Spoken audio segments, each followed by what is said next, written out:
আসসালামু আলাইকুম। আমি একটা দেখেন আজকে একটা একদম পাতলা খিচুড়ি রান্না করব বাচ্চাদের জন্য, বাচ্চাদের মতন। আমি এখানে মুগের ডাল, মুসুরির ডাল আর মিষ্টি কুমড়া কেটে নিছি, একটু মুরগির মাংস, বুকের মুরগির মাংস কেটে নিছি, নিয়ে আমি একসাথে এটা রান্না করব, বাচ্চারা যেভাবে খায় সেরকম।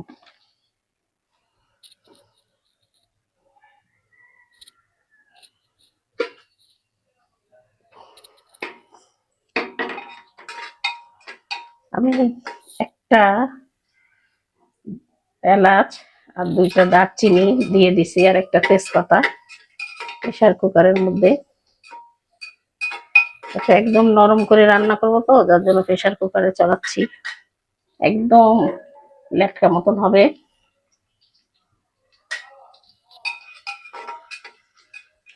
পরে হয়ে গেলে আমি আবার রসুন পেঁয়াজ দিয়ে বাকার দেবো। এখন একটু হালকা মশলা দিয়ে কষাই চড়াচ্ছি, আবার পরে আমি দিয়ে দিলাম মুরগির মাংসগুলো এর মধ্যে।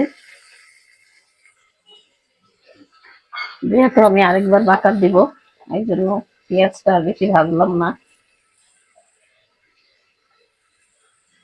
একটু মরিচের গুঁড়া দিলাম অল্প একটু,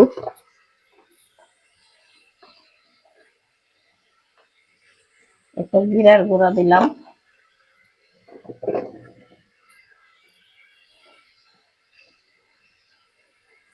একটু হলুদের গুঁড়া দিলাম,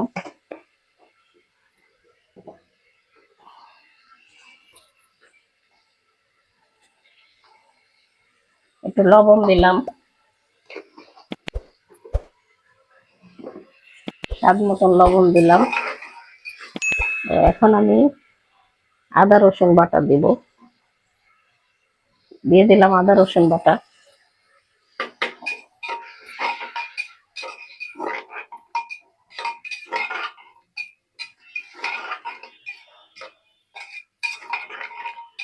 এটা এখন একটু কষাচ্ছি।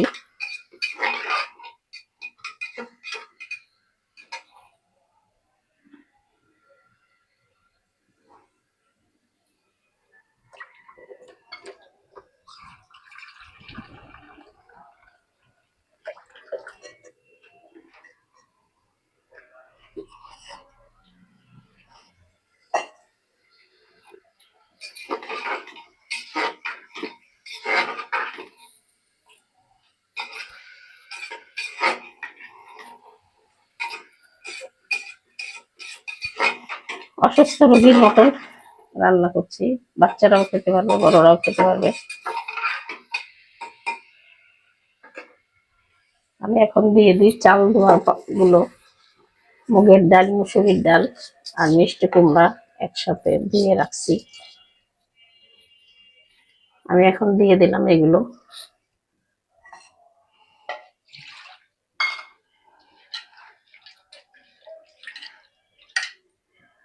আমি এখন দিয়ে দিলাম পানি, আরো পানি দেব।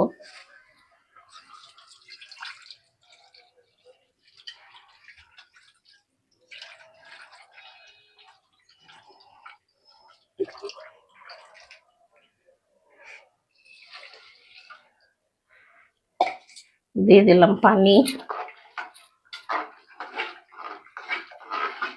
এবার এটা হলে আমি পরে আবার রসুন আর পেঁয়াজ দিয়ে বাকার দিব। এখন এটা ঢাকনা দিয়ে দেবো। লবণ আছে ঠিক।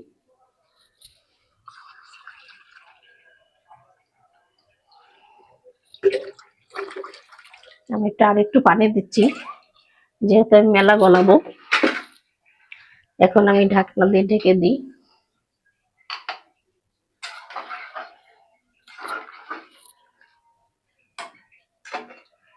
আমি ঢাকনা দিয়ে ঢেকে দিলাম, পরে আবার আপনাদের কাছে আসছি।